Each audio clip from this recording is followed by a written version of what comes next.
오늘 골로새서 4장은 계속해서 우리가 강해 설교를 하는데 결론 부분이에요. 근데 결론에서 얘기하는 게 뭐냐? 아내들과 남편들이, 자녀들과 아비들이, 종들과 상전들이 그리스도 안에서 그리스도가 주신 그 스피릿으로 서로 행하라는 거예요.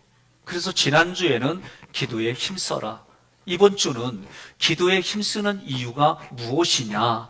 그것은 내가 살아가는 존재가 불신자들에게 내 삶을 보여주는 사명이 있다라고 말씀하는 거예요.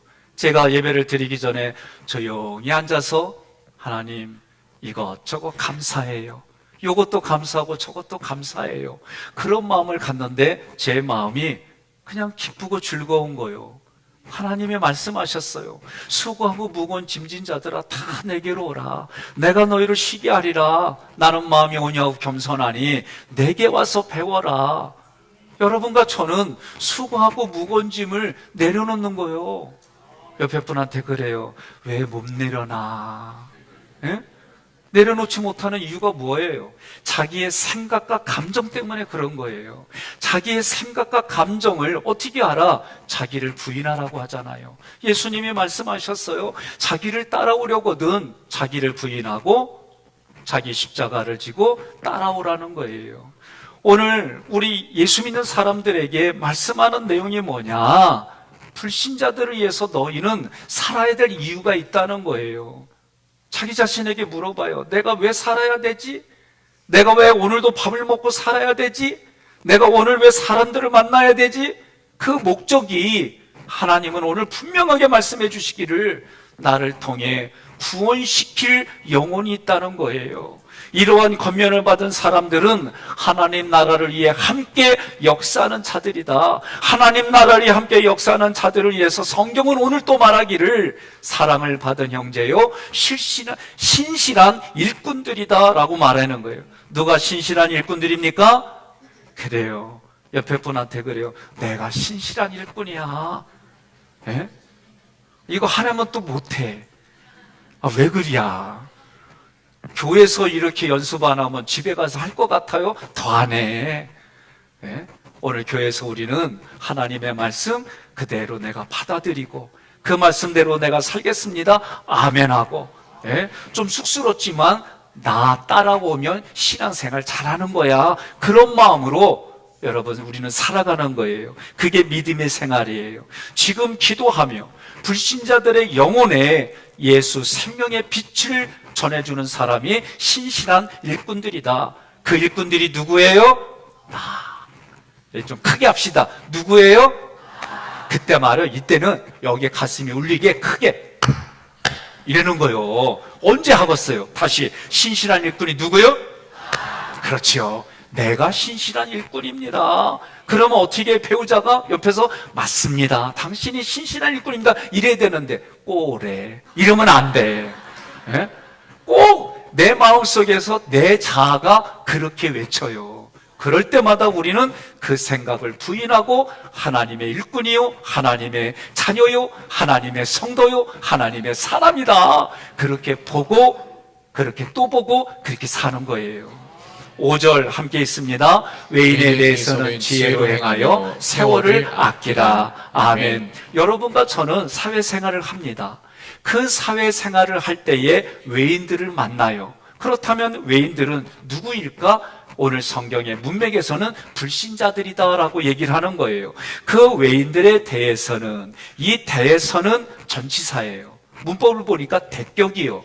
대격이라는 얘기는 목적을 가지고 있다. 다시 말하면 우리들은 외인들에게 목적을 가지고 만난다. 예수 믿는 사람들은 외인들과의 관계에서 목적을 가지고 지혜롭게 처신하라. 그러면 오늘 본문에서 지혜로 행하여라고 할 때 지혜는 하나님의 영이 충만한 모습이에요. 이 지혜는 생명과 관련이 있어요. 우리 예수님께는 영원한 생명, 영생이 있습니다. 생명이신 예수 그리스도와 내가 지금 함께 된 모습이 지혜로 행하여 이 뜻이에요. 그러면 출애굽기 31장 3절 함께 봉독합니다. 하나님의 하나님의 영을 그에게 충만하게 하여 지혜와 총명과 지식과 여러 가지 재주로. 아멘. 하나님의 영이란 뜻은 하나님께로부터 보냄을 받았고 하나님께로 한 영을 데려갈 때에 쓰이는 단어가 하나님의 영. 그런데 하나님의 영이 나에게 충만해지면 나타나는 모습이 뭐냐? 지혜예요, 지혜. 그러니까 우리들 모습을 보면 이 집 식구구나. 얼굴 보면 대략 느껴져요. 그리고 아이를 보면 어떤 때는 엄마 닮았다가 조금 크면 아빠 닮았다가 조금 더 크면 두 부부 하나도 안 닮았는데 할머니나 할아버지 닮았고 그렇게 돼 있어요. 그런데도 가문을 보면 안 닮았다? 그럼 뭐요? 얼굴 견적낸 거예요. 이거 뻔한 거예요. 그분을 보면 그 가정의 얼굴에 유전 형질이 나타나서 사람들은 이 집 식구구나 그걸 보게 돼 있어요. 우리가 하나님을 아버지로 두면 하나님의 그런 유전 형질이 우리에게 나타나는데 하나님의 영이 함께해서 우리 삶의 지혜로 나타나는 거예요. 총명으로 나타나는 거예요. 지식으로 나타나는 거예요. 그래서 지혜로 행하여, 이 얘기는 하나님과 하나가 되어서 구원의 기쁨을 가지고 사는 삶입니다. 이 삶의 목적이 나왔어요. 세월을 아껴라. 여기서 세월이라고 하는 카이로스는 하나님의 때예요. 하나님의 때인데 그 때를 아끼라. 이 아끼라 엑사고라조는 하나님의 때를 구속하다, 하나님의 때를 속량하다, 이런 의미예요. 그러면 이게 구체적으로 무슨 의미냐? 두 가지가 있어요. 첫째는 하나님께서 지금 이 시간 나에게 함께 해주셔서 복음을 전할 수 있게 해준다. 그러면 말로만 복음을 전하는 게 아니라 삶으로 나타내 보이는 것까지를 말하는 거예요. 그래서 불신자들에게 성경은 신자들이다, 이런 말이 있어요. 그러니까 여러분과 제가 뭐예요? 성경이요. 보이지 않는 사람들에게. 우리는 에베소서를 말씀을 작년도에 다 구절구절 우리가 말씀을 읽고 듣고 전했어요. 그러면 뭐예요? 내가 하나님의 영광입니다. 내가 하나님의 찬송입니다. 내가 하나님의 얼굴입니다. 이게 우리 에베소서를 공부한 모든 사람의 마지막 표현이에요. 그러니 여러분과 제가 지금 하나님의 대리자로 불신자들에게 그런 삶을 보이는 거예요. 배우자에게, 자녀들에게, 부모님에게 우리는 그런 삶을 보여주는 것이 내 삶의 존재 목적이다. 두 번째는 그것을 위해서 대가를 지불하라. 대가를 지불하라는 거예요. 이 말씀은 한 영혼을 구원하려고 대가를 지불하는 봉사와 희생과 헌신이 있어야 한다. 여러분, 부부가 서로에게 그 사람을 유지하고 관리하려면 어떻게 해요? 서로가 말을 들어주잖아요. 안 들어줘 갖고는 어려워져요. 오늘날 우리나라도 사회를 보게 되면 항원 이혼이 급속하게 늘고 있어요. 그 이유가 뭐예요? 현대사회인데 조선시대를 사니까. 우리가 서로 그리스도 안에서 함께 이래야 되는데 일방적이다 보니까 그것이 쌓이고 쌓여서 결국은 그런 일들이 벌어지는 걸 보게 돼요. 따라합시다. Here and now. Here and now. Here and now. Here and now. 한글로 번역하면 지금 여기서부터. 지금 여기서부터 말씀을 들으면 그 말씀을 가지고 부대끼더라도, 성경은 그래서 교훈과 책망과 바르게임과 의로 교육하게 유익하니 무엇가? 하나님의 말씀이. 그 말씀을 내가 붙들 때에 살아나는 거예요. 두 번째로 6절에 너희 말을 항상 은혜 가운데 소금으로 맛을냄과 같이 하라. 두 번째 대지는 이렇게 잡아봤어요. 너의 은혜의 말로 소금과 같은 맛의 말을 하라. 여러분, 불신자들에게 복음을 전하고 그들의 마음속에 예수를 그리스도로 심으려면 우리는 항상 언어에 신경을 써야 합니다. 성숙한 언어는 쉽게 나오지 않습니다. 내 마음 안에서 생각과 감정의 훈련을 거쳐서 흘러나와야 되는 거예요. 여러분, 제자교육 하듯이 1단계, 2단계, 3단계 이렇게 생각하지 말고 우리 교회에서 하이클래스에서 감정 훈련을 하고 생각 훈련을 해서 언어 훈련을 하는 이런 부분들은 매해마다 여러분들이 훈련할수록 내 삶의 퀄리티가 높아지는 거예요. 내 마음에 보이지 않는 심장의 근육이 강해지는 거예요. 그럴 때에 자기를 부인할 수 있고 예수님의 길을 따라갈 수 있는 거예요. 바울은 성도들이 은혜로운 말을 할 때 두 가지 원칙을 제시했어요. 첫 번째는 은혜 가운데서 행하라. 두 번째는 소금으로 맛을 낸과 같이 하라예요. 첫 번째로 너희 말을 항상 은혜 가운데 하라. 어떻게 하는 것이 은혜로운 말일까? 많은 분들이 은혜라고 하면서도 자기 생각을 얘기를 하면 성경이 말하는 은혜가 아니라 내가 경험한 은혜를 대부분 얘기를 해요. 오늘 우리 문장로님 딸 문은혜 양도 잠깐 들어왔어요. 이름도 은혜가 있지만 그 이름에 걸맞게 사는 게 은혜예요. 하나님이 나를 만나주시는 게 은혜예요. 그럼 그 하나님이 나를 만나러 오실 때 나도 하나님을 만나러 가는 이게 진리예요. 그런데 우리가 은혜롭게 이 땅에 말을 하고 살아간다는 것은 에베소서 4장 29절 함께 봉독합니다. 무릇 더러운 말은 너희 입 밖에도 내지 말고 오직 덕을 세우는데 소용되는 대로 선한 말을 하여 듣는 자들에게 은혜를 끼치게 하라. 아멘. 아멘. 여기서 보니까 더러운 말은 헬라어로 보니까 사프로스, 내 말이 썩은 거예요. 다른 사람도 썩게 해놓은 거예요. 부패했다는 거예요. 내가 하는 말이 저 사람에게 유익이 없어요. 쓸모없는 거예요. 가끔 우리가 얘기하잖아요. 쓸데없는 소리 하지 마라. 그게 오늘 말하는 더러운 말이 되는 거예요. 그런데 더러운 말은 입 밖에 내지 말고 덕을 세워라. 이 덕을 세워라 오이코도메는 건물을 세워준다는 거예요. 너희가 성령이 거하는 전인 줄 모르느냐? 성령의 건물로 우리를 지어주는 거예요. 여러분과 저는 하나님의 얼굴이고 하나님의 영광이고 하나님의 대리자고 옆에 분한테 그래요. 아멘하여 끝나 그러세요. 응?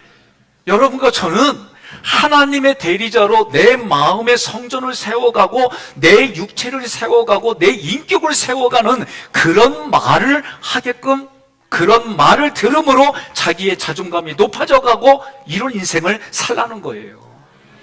여러분, 그러면 은혜라고 하는 이 단어는 카리스라고 하는 헬라어인데 여기에는 매력이라는 의미가 담겨져 있어요. 매력. 내가 하는 말이 상대방에게는 매력으로 느끼는 거예요. 내가 하는 언행은 상대방에게 매력으로 느끼는 거예요. 어느 책을 읽다가 그 책에 이런 내용이 있어요. 남자가 여자를 보는 기준은 저희 때는 솜씨, 마음씨, 맵씨라고 그랬어요. 그래도 그 중에 제일은 마음씨다. 이렇게 얘기를 했는데 오늘날은 첫 번째 기준이 이뻐야 된대. 두 번째 기준도 이뻐야 된대. 세 번째 기준은 라면 국물 흘리는 모습도 이뻐야 된대. 이게 기준일이야. 옆에 분한테 그래요. 여성들이 내 미모면 돼 그러세요. 네? 네. 우리가 살아가는 삶의 자리는 하나님께서 지금 은혜라는 말을 쓸 때는 나의 언행이 상대방에게는 매력으로 느끼게 되는데 이 매력이 그 사람으로 하여금 감사의 표현을 하게 하는 게 카리스라는 단어예요. 다시 말하면 고린도후서 9장 15절 함께 봉독합니다. 말할 수 없는 그의 은사로 말미암아 하나님께 감사하노라. 아멘. 이 카리스를 통해 이 단어를 통해 내가 누군가에게 말했는데 그 말하는 것이 그 사람에게는 매력으로 느껴진과 동시에 그 사람은 하나님 감사해요. 이렇게 할 수 있는 것이 바로 은혜라고 하는 단어예요. 두 번째로 소금으로 맛을 냄과 같이 하라 그랬어요. 지금 바울은 성도들이 은혜로운 말을 할 때 두 가지 중에 두 번째가 소금으로 맛을 냄과 같이 하라. 이때 소금은 어떤 정체성을 나타내요. 저에게 있어서 소금은 먼저 떠오르는 게 뭐냐? 제가 어렸을 때 초등학교 3학년이 되기 전에 이불에다 세계지도를 그렸어요. 그랬더니 키를 주고 키를 뒤집어 쓰고 바가지 가지고 동네 다니면서 소금 달라고 외쳤던 기억이 나요. 그때는 뭣도 모르고 알아서 했는데 지금 생각하니까 얼마나 창피해. 예? 이게 생각이 나요. 이제 다음 주 토요일 날 우리 속장님들하고 선교회장님들이 기대하죠. 예? 생명의 식탁. 다음 주는 못해. 왜냐하면 이 음식이 오는 동안 얼은대요. 채소들이 얼기 때문에 2월 달은 건너뜁니다. 그렇다고 안 오면 안 돼요. 예? 근데 그 생명의 식탁을 하니까 제가 달라진 게 하나가 있어요. 밖에 나가서 음식을 먹으면 너무 짜. 이루 말할 수 없을 정도로 이 짠맛이 너무 느껴지는 거예요. 이게 내 몸의 변화가 이런 거구나. 그런데도 옆에 분들 보면 싱겁다고 소금을 더 쳐. 이게 뭘까? 예? 소금이라고 하는 것은 마태복음 5장 13절 함께 봉독합니다. 너희는 세상의 소금이니 소금이 만일 그 맛을 잃으면 무엇으로 짜게 하리요? 후에는 아무 쓸데없어 다만 밖에 버려져 사람에게 밟힐 뿐이니라. 아멘. 제가 소금이 맛을 잃은 것을 경험해 본 적이 없어요. 여러분들은 소금이 맛을 잃은 것을 경험해 보셨습니까? 저는 이걸 경험해 본 적이 없어요. 그래서 시골에서 구들장을 만들 때에 거기다 소금을 뿌려본 거, 그 소금을 해봐도 불에 이렇게 타도 좀 짜. 그러니까 이게 뭘 말할까? 소금은 여기서 어떤 정체성을 말한다고 할 때에 소금은 예수로 구원을 받은 하나님의 백성을 말해요. 하나님의 자녀를 말해요. 예수님의 길을 따라가는 그리스도인들을 말해요. 구원으로 기쁨을 살아가는 그런 성도들을 말할 때 소금이라고 하는 말을 쓰는 거예요. 성도의 삶은 이 세상을 하나님의 나라로 확장합니다. 성도의 삶은 사람들의 마음을 정화시킵니다. 성도의 삶은 하나님께 드려지기에 거룩하고 합당한 사명자로 살아갑니다. 이러한 삶을 소금으로 맛을 내라고 표현한 거예요. 정치를 보고 문화를 보고 여러 가지를 보면서 마음에 안 들면 뭐라고 그래요? 세상 살맛 하나도 없다고 그러잖아요. 예? 그런데 여러분을 보고 뭐라고 그래요? 세상 살맛 난다.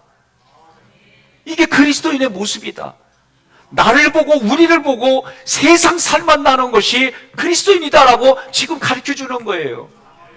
제가 이 말씀을 기억하려고 일부러 제 친구한테 이렇게 피부에다 대고 짜다, 너 소금이다 그랬어요. 이 말씀을 가지고 정말 소금답게 산다. 근데 맛을 내게 하라. 수동태. 이 얘기는 뭐냐? 말씀이신 예수님이 먼저 나에게 찾아와 주셔서 보여주고 가르쳐주고 인도해주고 이끌어주신다. 너는 순종하고 따라가기만 하면 된다. 이게 그런 뜻이에요. 그러니 나 같은 죄인에게 먼저 찾아오셔서 나를 구원해 주셨습니다. 나에게 영생의 노래를 부를 수 있도록 함께해 주셨습니다. 이제부터는 내가 주님께 영광의 감사의 찬송을 돌립니다. 이거예요. 우리 자녀들이 성장해서 언제부터 부모님을 잘 섬겨요? 여자는 애를 낳고 남자는 결혼하면 생각이 달라져요. 왜? 내가 부양할 처자식이 있고 내가 부양할 자녀가 있고 내가 애를 낳아보니까 가장 먼저 여인들이 생각나는 게 누구요? 엄마라고 그러잖아. 근데 남자들도 군대 가잖아요? 그럼 철들어. 그거 참 신기해요. 왜? 그만큼 어려운 상황 속에서 자신의 삶이 부모님 덕택에 잘 살았거든. 어려운 거를 내가 겪다 보니까 그동안 나에게 방패가 되고 그 방패 안에 살아갈 수 있게 도와주신 분이 부모님이구나 깨달아지는 거예요. 신앙인들도 마찬가지예요. 어려운 일을 겪어가며 하나님의 은혜를 깨달아가요. 힘든 일을 겪어가며 하나님의 은혜가 무엇인지 깨달아져 가요. 그럴 때 우리는 한쪽에서는 힘들지만 하나님이 나를 소금의 맛을 잘 낼 수 있도록 신앙의 깊이를, 신앙의 넓이를 여러분 더 성장시켜 주시고 성숙시켜 주시는 줄 믿습니다. 우리들의 모습이 불신자들이 볼 때에 나는 지금 절망인데, 나는 지금 낙심인데 당신이 소금의 맛을 나에게 먹게 함으로 내가 그 자리에서 일어나고, 내가 지금 한숨을 쉬는 환경인데 구원의 기쁨과 감격과 감동으로 내가 그 자리에서 어려움을 이겨내주는 그 맛 때문에 내가 너 때문에 살아라고 하는 것이 오늘 하객교회 그리고 모든 교회의 그리스도인이 되기를 주님의 이름으로 축복합니다. 마지막으로 6절 후반절 함께 있습니다. 그리하면 각 사람에게 마땅히 대답할 것을 알리라. 아멘. 이건 믿음으로 여러분들이 받아들여야 돼요. 내가 변호사를 만났는데 무슨 얘기를 해? 내가 의사를 만났는데 무슨 얘기를 해? 아니, 나보다 학식이 많은데 내가 무슨 얘기를 해? 걱정하지 마세요. 대화법에서 하나를 가르쳐줬잖아요. 네가 이렇게 말했구나. 네가 이렇게 말한 거구나. 이거 꾸나꾸녀만 붙여줘도 대화가 되는 거예요. 그런데 오늘 문맥에서는 이 구절을 직역하면 내게 하나님의 것으로 가득 채워져서 내가 다른 사람에게 말할 것을 알게 해주신다. 대답할 것이 무엇일까? 여러분, 하나님이 나에게 이것을 채워주셔서 그 사람에게 대답할 것을 말하게 해주신다. 그러면 대답할 것이 무엇이냐? 그것은 예수 그리스도가 나에게 베풀어 주신 은혜이고 사역이에요. 그 은혜와 사역이 뭐냐? 예수님의 십자가, 예수님의 부활, 예수님의 승천입니다. 에베소서 2장에 보니까 내가 세례를 받음으로 예수님의 십자가가 나의 십자가가 되고, 세례를 받음으로 예수님의 부활이 나의 부활이 되고, 세례를 받음으로 예수님의 승천이 나의 승천이 된다라고 가르쳐 주셨어요. 그러니 오늘 여러분과 저는 아침에 일어나서 원복을 선포하는 거예요. 오늘도 저는 선포했어요. 예수님의 십자가 부활 승천이 오늘 나의 십자가 부활 승천이 되게 해주세요. 저녁에 잘 때는 유월절 언약의 세례 언약의 신해산 언약으로 내 마음을 관리하고, 그래서 하나님 앞에 죄 지었던 게 있다고 한다면 회개하고, 하나님 앞에 결단하고, 내 마음의 그 생각과 감정을 관리해서 하나님 오늘도 천국의 삶으로 마무리해 주셨습니다. 감사합니다. 그리고 이불 속으로 들어가는 거예요. 우리는 매일 이런 삶을 살아야 되는 거예요.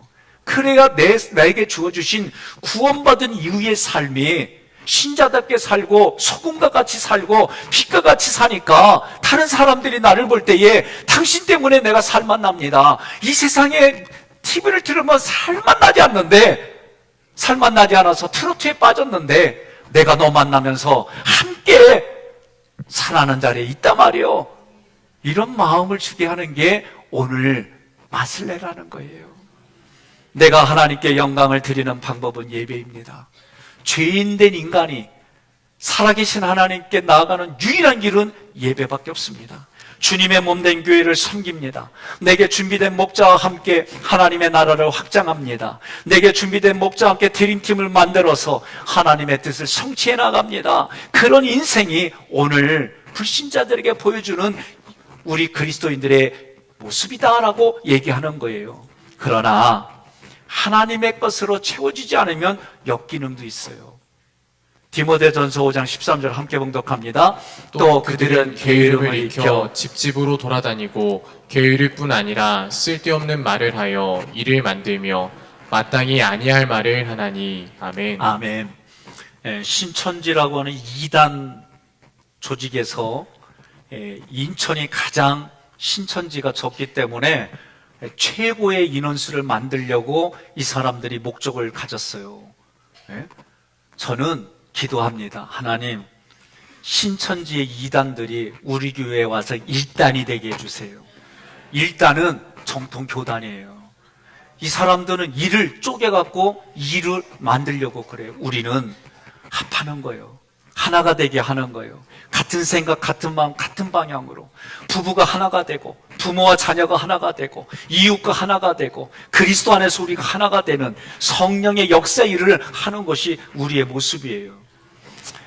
소금과 설탕이 만나서 인사하는 거예요. 소금이 설탕하게 인사합니다. 안녕하세요. 그렇게 인사했대. 그러니까 설탕이 인사하더래. 반갑습니다. 그러더랴. 2부보다는 3부가 더 웃어줘서 고마워요. 소금 염자 쓰고 설탕 당을 쓴 거예요. 그런데 제가 이거를 쓰는 이유가 뭐냐면, 이렇게 인사하는데도 자기 정체성을 드러내더라. 그런 여러분과 제가 목적이 뭐냐, 내가 살아가는 삶의 목적이 뭐냐 분명해지면 이 땅에 열매 맺으며 살고 마지막 때에 하나님이 불러주실 때에 생명의 면류관이 예비되고 예수님이 말씀하신 것처럼 죽어서 가는 천국이 아니라 지금 여기에서부터 네가 천국의 삶을 살고 천국의 훈련을 하고 그렇게 살아갈 때에 애들이 어디 가겠시오? 집에 오지. 남편이 회사에서 끝나고 어디 가겠어요? 집에 오지. 그거 누가 만들어? 옆 사람한테 내가 만드는겨. 우리의 얼굴은 하나님의 대행자입니다. 믿습니까?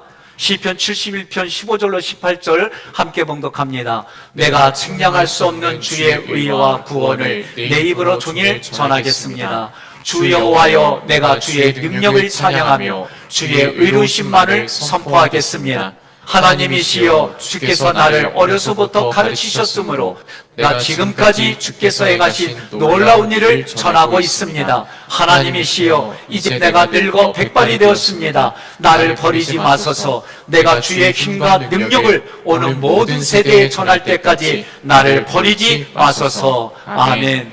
제가 늘 기도하는 것 중에 하나가, 하나님 쓰임받다가 버림받지 않게 해주세요.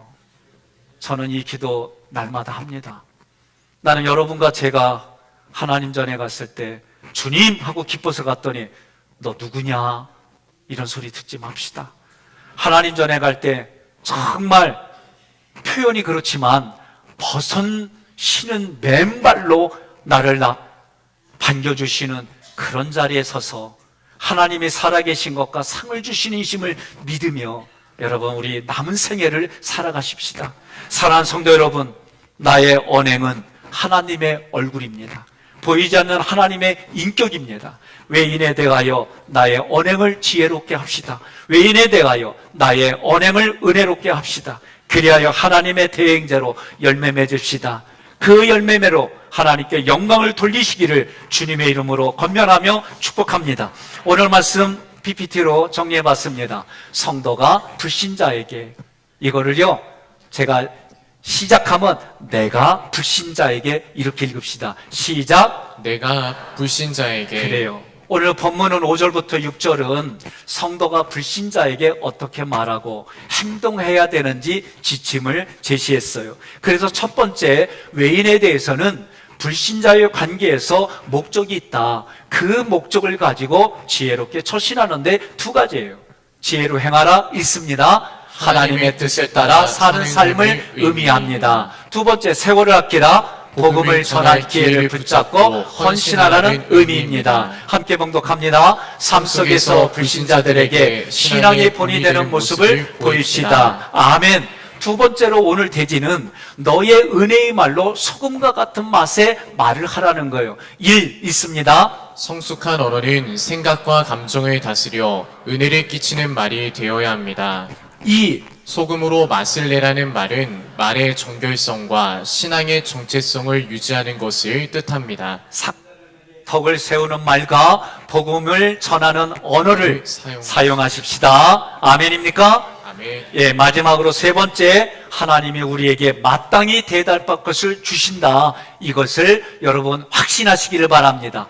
하나님은 성도에게 필요한 대답을 할 수 있도록 내 마음에 먼저 찾아와 주셔서 왕으로 자정해 주시고 예수님이 하신 말씀을 기억나고 생각나고 그래서 그것을 전하게 해 주십니다. 말씀을 통해 준비된 성도는 언제든지 복음을 전할 준비가 되어 있습니다. 여러분과 저는 예수님의 십자가 부활 승천이 내 삶에 선포되어지고 그것이 열매로 맺어지는 하루하루 남은 인생이 된 줄로 믿습니다. 함께 있습니다. 하나님의 말씀으로 충만하여 불신자에게 올바른 신앙으로 삶을 전합시다. 아멘. 이 말씀을 가지고 우리는 결론을 맺어보고자 합니다. 내 삶의 적용을 이렇게 하겠습니다. 함께 봉독합니다. 불신자에게 지혜롭게 행하고 은혜로운 말로 복음을 전합시다. 아멘.